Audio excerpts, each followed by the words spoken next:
Welcome class seventh. आपका biology का chapter 2 classification based है।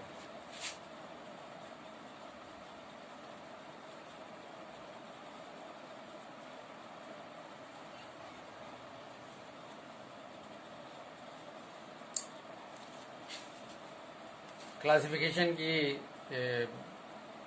इजाद के बारे में बताया, क्लासिफिकेशन क्यों ज़रूरी है इसके बारे में बताया, क्लासिफिकेशन के क्या फ़ायदे हैं। आप सिस्टमेटिक स्टडी कर सकते हैं अगर चीज़ें क्लासिफाइड हैं, ग्रुप्स में बटी हुई। तो क्लासिफिकेशन की ये एडवांटेज है।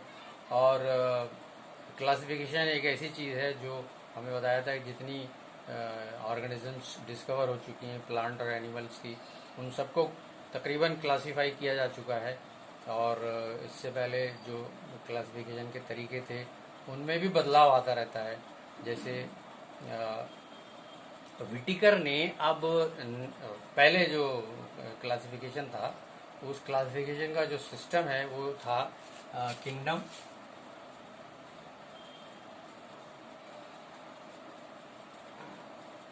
किंगडम के बाद फाइलम। किंगडम एक बड़ा ग्रुप है, फाइलम उससे छोटा ग्रुप है। यानी एक किंगडम में कई फाइला हो सकते हैं। एक किंगडम को कई जगह हम बांट बांट सकते हैं कि भाई ये फाइलम ये है, ये फाइलम ये है, ये फाइलम ये है, ये फाइलम ये है। उसके बाद फाइलम के बाद है क्लास। फाइलम, मान लीजिए हमने 4-5 फाइलम में डिवाइड कर दिया किंगडम को, लेकिन हमें पता चल रहा है कि बहुत सारे स्ट्रक्चर, बहुत सारे बिहेवियर, बहुत सारे इंटरनल स्ट्रक्चर डिफरेंस हैं। तो फिर हम एक नया ग्रुप तैयार करेंगे, क्लास कहलाएगा। और क्लास के बाद भी एक ग्रुप है, तो वो है ऑर्डर। ऑर्डर के बाद है फैमिली, और फैमिली के बाद है जीनस, और जीनस के बाद है स्पीशीज। किसी भी किंगडम को आप इतनी कैटेगरी में स्टडी कर सकते हैं। स्पीशीज वो लास्ट एंड वाली बिल्कुल चीज़ है। इसके बाद फिर सारे चीज़ों को इन्हीं में एडजस्ट करना पड़ेगा। स्पीशीज एक बार अलग हो गई तो वो बिल्कुल यूनिक चीज़ हो जाएगी, फिर उससे कोई दूसरा एनिमल मेल नहीं खाएगा इस क्लासिफिकेशन के बाद। तो विटिकर ने इनको एनिमल्स को फिर और अपने तौर पर जब उन्होंने देखा कि जब हमने किंगडम तैयार किए तो उसमें एक प्लांट किंगडम आ गया, एक एनिमल किंगडम आ गया। लेकिन एनिमल किंगडम में पता ये चला कि जिन चीज़ों को लेके हम चल रहे थे उसके अलावा भी कुछ ऐसी चीज़ें हैं जो जो जिनको ग्रुप जिनका ग्रुप बनाना चाहिए, जो माइक्रोस्कोपिक थी। तो माइक्रोस्कोपिक के लिए पहले पहले जो ग्रुपिंग हुई थी वो प्रोटोजोआ से शुरू होती थी, यानी बहुत छोटे माइक्रोस्कोपिक एनिमल इसमें आते थे। लेकिन अब जो सिस्टम चेंज किया है, हमने पिछले लेक्चर में बताया था कि वो थोड़ा सा चेंज हो गया है। अब उन्होंने किंगडम ही 5 तैयार कर लिए। तो अब 5 किंगडम का जो तरीका दिया है वो R.H. विटिकर ने दिया है।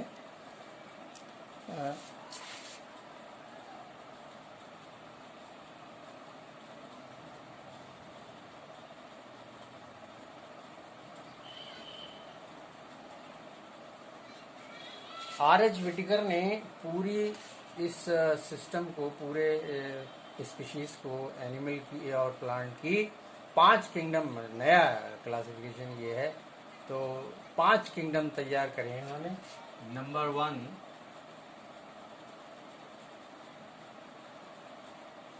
मोनेरा, नंबर 2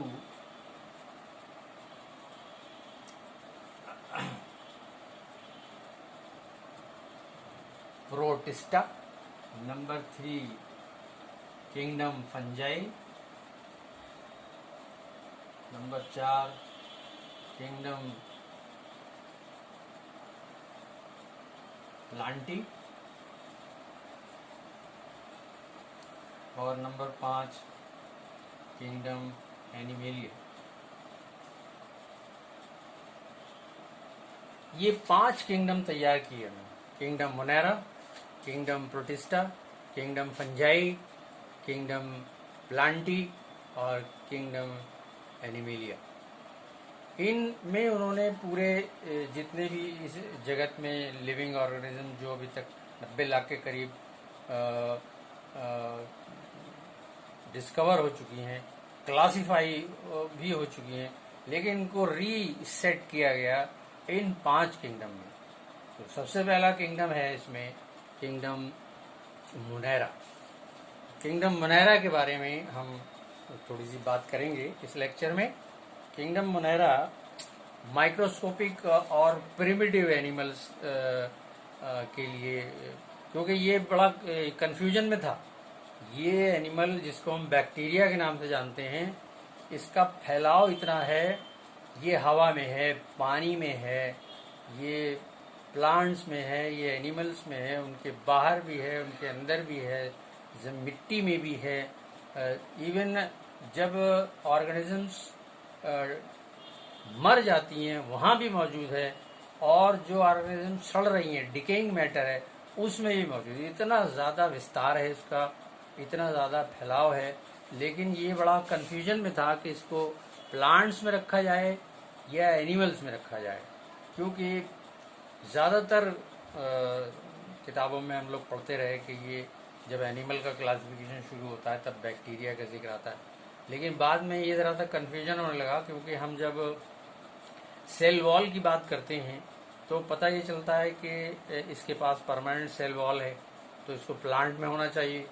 तो बिल्कुल अलग एक ग्रुप बना दिया गया मोनेरा, और इसमें वो ऑर्गेनिज्म रखी गई हैं जिनके पास एक वेल डिफाइंड न्यूक्लियस नहीं होता। इनके पास वेल डिफाइंड न्यूक्लियस नहीं होता। न्यूक्लियर जेनेटिक मटेरियल तो इसमें पाया जाता है, लेकिन न्यूक्लियस की शक्ल में वो इनक्लोज नहीं करता चीज़ों। तो ये बहुत ही प्रिमिटिव एनिमल है, ज़माने से मौजूद है और हर जगह मौजूद है। हमने आपको बताया कि हवा, पानी, मिट्टी, सड़ती हुई चीज़ें, मरी हुई चीज़ें, हर जगह ये मिलता है। जिस्म के बाहर आपके बैक्टीरिया मिलेंगे, जिस्म के अंदर आपके अंदर बैक्टीरिया मिलेंगे, और बहुत सारे बैक्टीरिया ऐसे हैं जो नुकसान भी पहुंचाते हैं, और बहुत सारे बैक्टीरिया ऐसे हैं जो फ़ायदेमंद भी होते हैं। तो पहला इनका क्लासिफिकेशन जो हुआ वो पुराना है। उसकी बुनियाद पर इनको रॉड शेप जाना गया, रॉड की शक्ल के।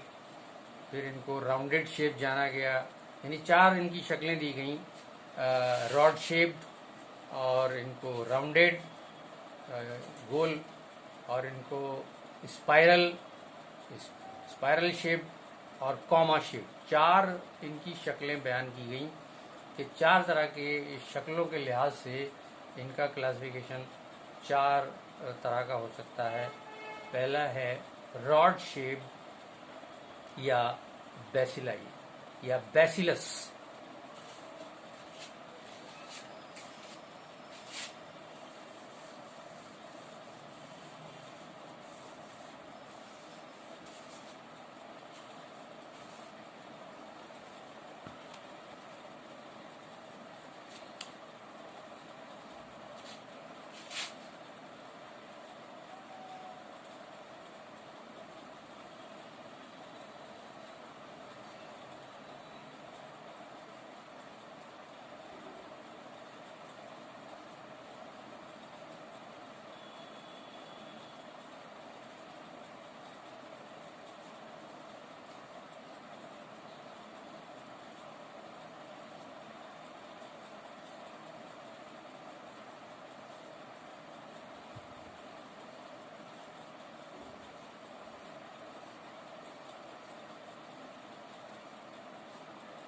रॉड शेप बैसिलस कहलाते हैं, राउंडेड कोकाई कहलाते हैं, प्लूरल है कोकाई, कोकस। 3,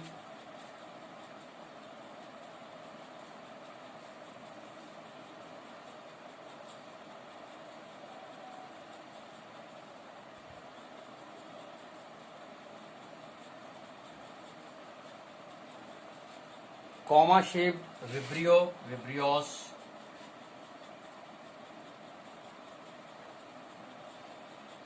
और चौथे स्पाइरल शेप्ड,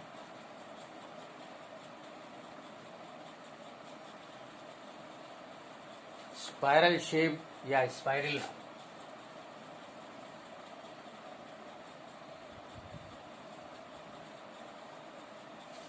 ये इनका पुराना क्लासिफिकेशन है और ये इनकी शक्लों के हिसाब से, शेप्स के हिसाब से, किस शेप के होते हैं। रॉड शेप्ड हो सकते हैं, राउंडेड हो सकते हैं, कोकाई कॉमा शेप्ड हो सकते हैं, विब्रियोस या विब्रियो, और